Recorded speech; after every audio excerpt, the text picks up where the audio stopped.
Kenya bakonna kunan Dr. Sakur Aja gatin da tafikan jolota jirenya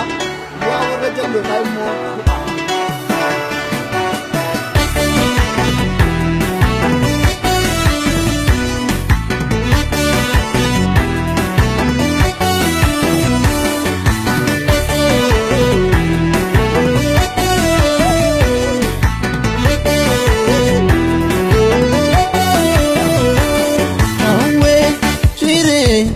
Waaqayyo in argaa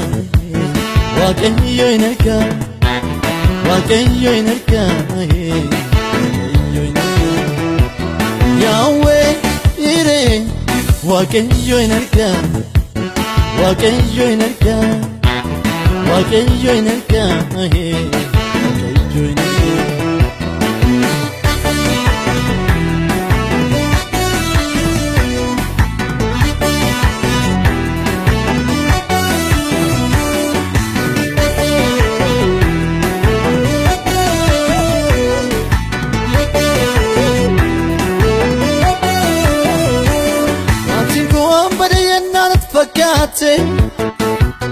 Hasmitin biyi kotion gupadami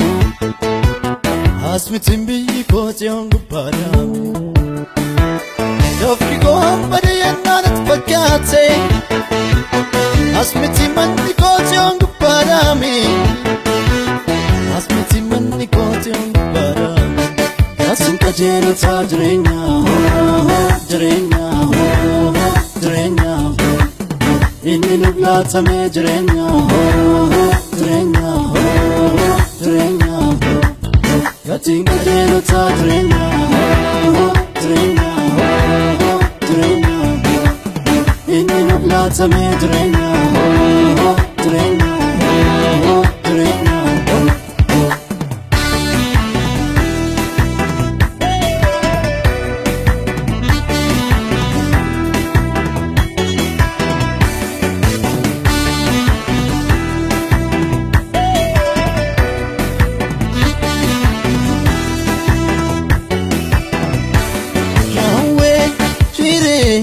Waaqayyo in argaa Waaqayyo in argaa Waaqayyo in argaa Waaqayyo in argaa Yahweh ire Waaqayyo in argaa Waaqayyo in argaa Waaqayyo in argaa Waaqayyo in argaa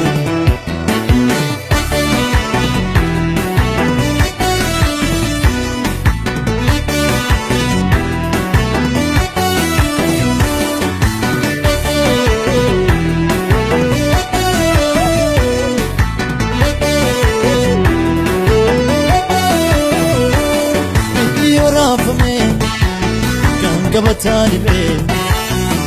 Be yobuse Anta kasin shakku Sinamanata Sinamanata Sinamanata Sinamanata